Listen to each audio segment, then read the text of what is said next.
From the Advocate magazine in partnership with GLAAD, this is LGBTQ and A.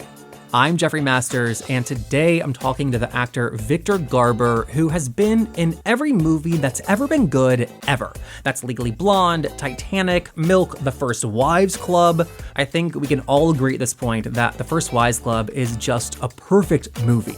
Victor was also in the TV series Alias and the DC comic book shows The Flash and Legends of Tomorrow. In those, he played Dr. Martin Stein, aka Firestorm, and he's one of the oldest actors to play a superhero on these shows. And so, if all of that wasn't enough, Victor Garber has also starred on stage in some of the most significant shows in Broadway history. I'm talking about Sweeney Todd, The Assassins, Art, Noises Off. I could go on. And now this week, you can see Victor debut on The Simpsons. Airing this Sunday, November 21st, the character Mr. Smithers gets his first real boyfriend in the show's 30-plus year history. And that boyfriend is voiced by none other than Victor Garber. So today, Victor is here to talk about his rather extraordinary career. Here he is.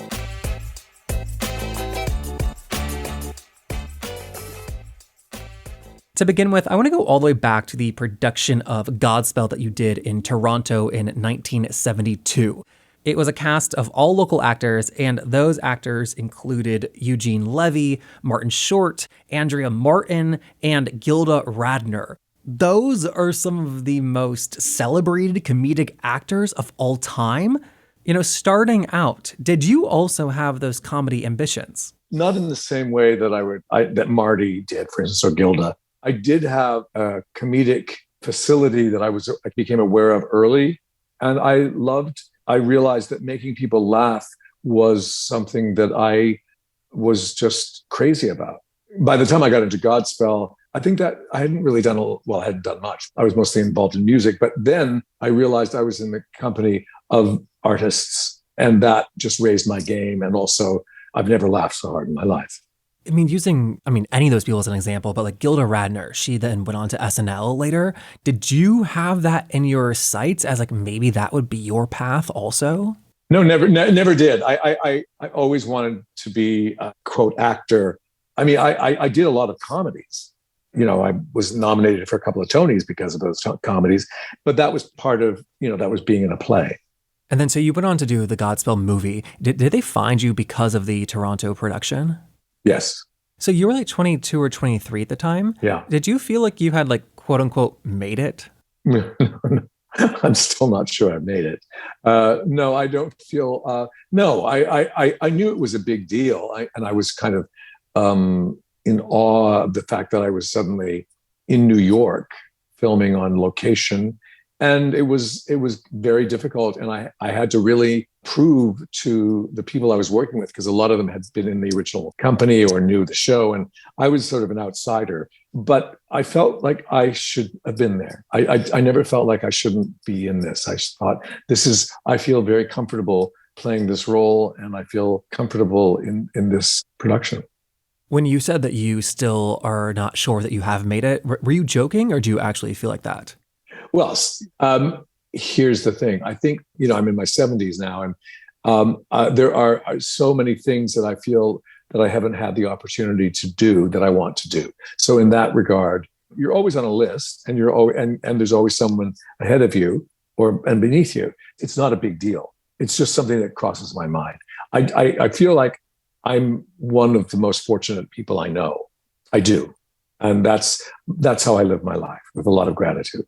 I asked that question because I think that when people hear your name or see your face, the response I hear is like, oh yeah, he's in everything. And so I guess I wondered if you feel that way about your own career. No, I hear that all the time. And I think, well, I'm not in everything. There's a lot I'm not in. And I would like to do more. I've never done anything in film that comes close to what I've been able to do on stage in terms of the opportunities to act on stage. Like Shaw, the Shaw, like the play Art. Art would be absolutely one of the greatest experiences of my life, playing with those three guys. I wish we'd been able to do a film of that. So I just would like an opportunity to do something like that once before I die. Are you saying that you are not like being like, I don't want to put words in your mouth, like, or not like being like utilize like all of your like skills like on screen in the way that like a play requires you to, or a character written by a playwright does? Definitely. Yeah. I mean, I've had a couple of, nice parts in movies. I'm not saying that. Yeah. I mean, I'm great. I'm grateful for anything I've done in movies, but I've never had a true leading role other than Godspell. Well, I think that one exception is like the Liberace movie. I think was that a TV movie? That was a TV movie. Yes, and yes, you're right. That was something that gave me absolutely. That was something. But I think of that as that was a TV movie, which was valid, and certainly you're right. Well, that was 1988, so it's been a long time since then. I sometimes forget what I've done. So yes, that you're right, and that blows my whole thing. Except that that's not a movie. That's a television movie. It's not a cinematic movie. But yes, that you're right. I would like to do more of that.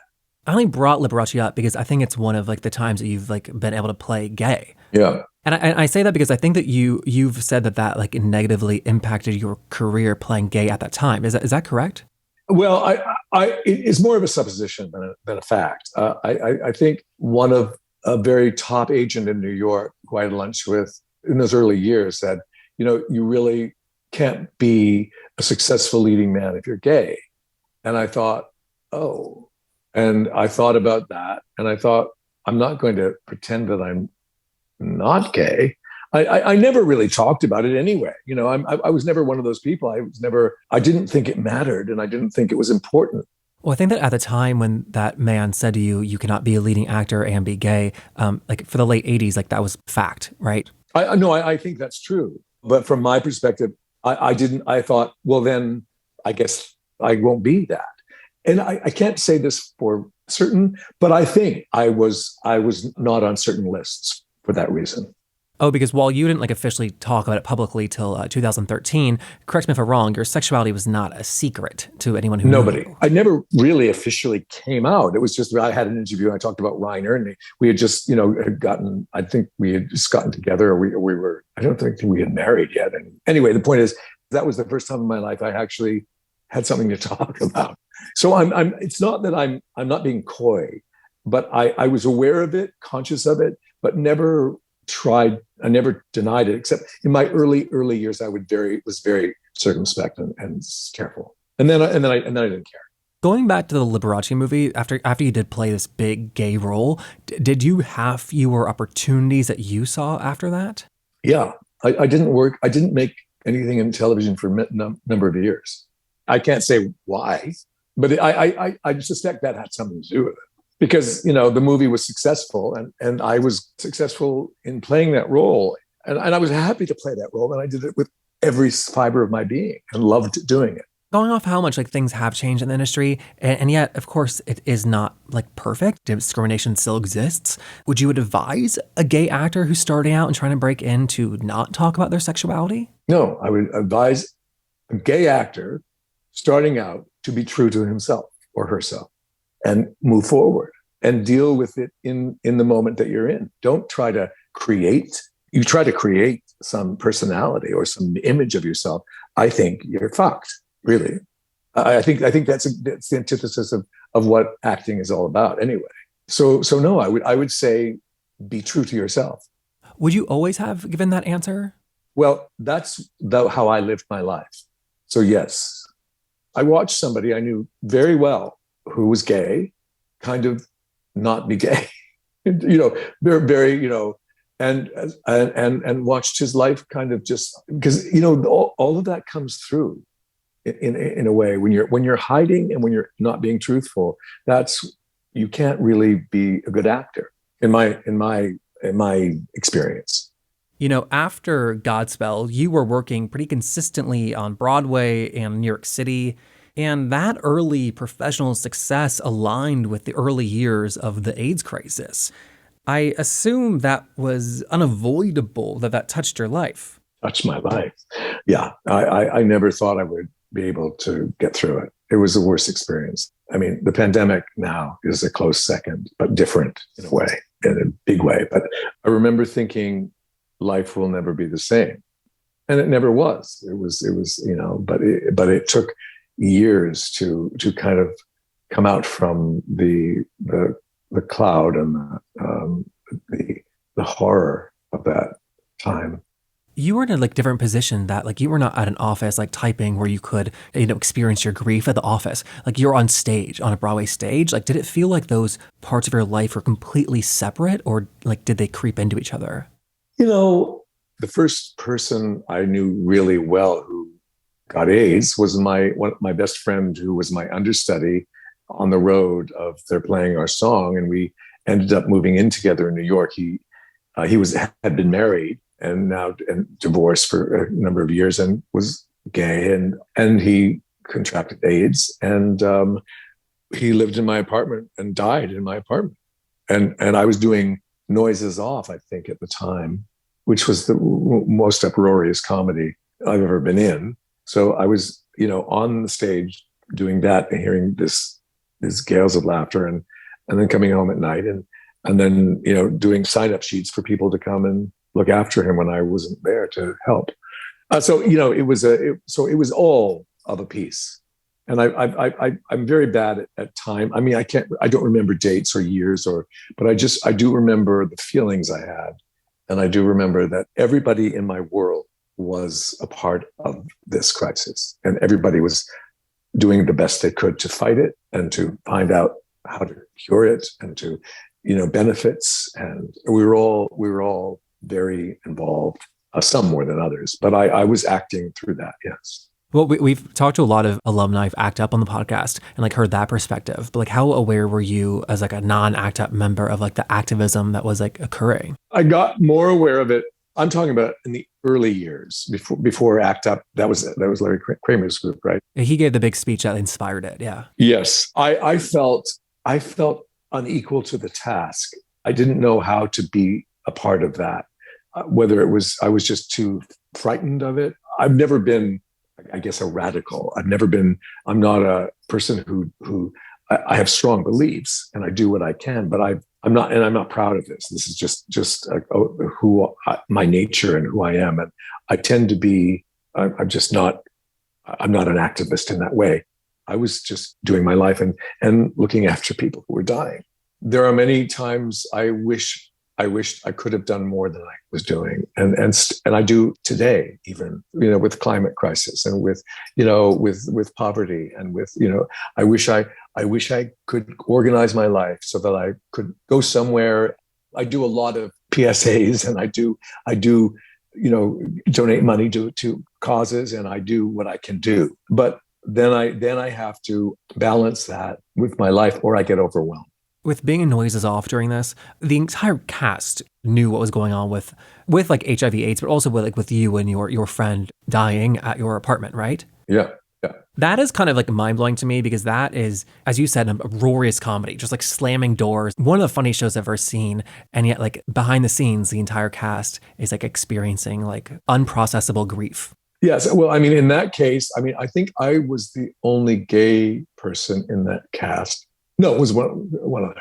And it was very early. And so it was still a lot unknown about it. But yes, I guess what saved me was being a part of that community. I felt so safe there and so safe with these people. And I felt so cared about. For me, that's been the theater my whole life. Art was one of the most exceptional experiences for me on stage that I've ever had, because of my relationship with Alan Alda and Fred Molina and the director, Matthew Warchus. It's kind of like my resting place is the theater. I feel at home in the theater. If theater is your like landing place, like the place where you feel most safe and loved, is there a part of you that doesn't want to like act in TV and film anymore and just do theater? No, I was away from the theater for years, and only recently did Hello, Dolly, which was a few years ago, and I hadn't done anything for 7 years in the theater, and I don't know if I'll ever do another play or musical, because I'm TikTok, I'm getting older, and I'm supposed to do a play that's in the offing, but it feels like it's evaporating, even though it's a Broadway play that it'll get done eventually, and I hope to be a part of it, but I don't know if it will happen. Before we move off of Broadway, though, you mentioned you were in the original cast of Sweeney Todd. Now that is seen as, a staple, an anchor of music theater history. However, the concept is really weird, right? It's a barber who kills people and a woman who bakes those bodies into pies. Early on in the creation process, did you recognize this greatness right away? Did you know it would work as a show? Yep. I didn't know it would work, but I recognize it's great. Listen, I am a Sondheim fanatic. I couldn't believe that I was cast in this role. I couldn't believe that I was a part of this production. And I didn't know if it was going to work, but I knew that this was my dream. I was truly living my dream. For my money, there's never been equal. I mean, in my lifetime. Sondheim is, for me, the greatest. The character you originated, Anthony, has that big song, Joanna. What was it like to hear that song for the first time, knowing that you were going to be the first person to sing it? It was daunting.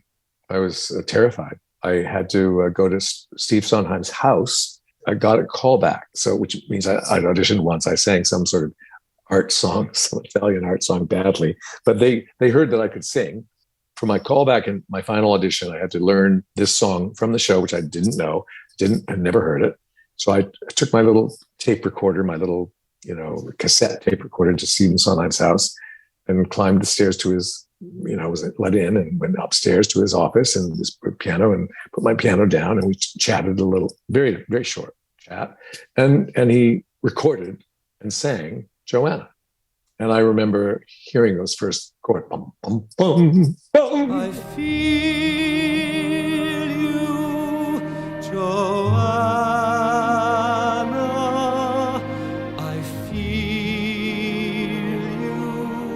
And I couldn't believe that I was in the room with this genius who I revered, and I was going to learn the song and hopefully get the part. And so it was mind-boggling. And I did. I got it. I learned it. I sang it. And Steve talks about it. He tells the story a lot, which is very sweet, how it was like one of the best auditions he's ever seen. And he cried. Then he cries a lot. I love him with every fiber of my being, and I just feel so grateful that I have been in his life and originated a couple of his musicals. Well, he's working on a new one right now called Square One. Yeah. Is that the show you're in? No. It's not a musical. Oh, because Bernadette Peters, your co-star from Hello, Dolly, just did the reading for it. I didn't know if there's a part in there for you. Yes, I know. I actually was asked to do the reading and I couldn't do it. So I don't know what part it was. And I was unable to do it, unfortunately. But that'd be pretty badass, though, to cap your career with starting in, not to say you're ending, but I'm saying to do another show. Well, yeah, that's what you were going to say. I was hoping you didn't catch that. Okay. It's fine. But here's the other thing. I don't really want to do a musical. Oh, really? Yeah. I don't sing anymore. And I don't like the way I sound when I sing.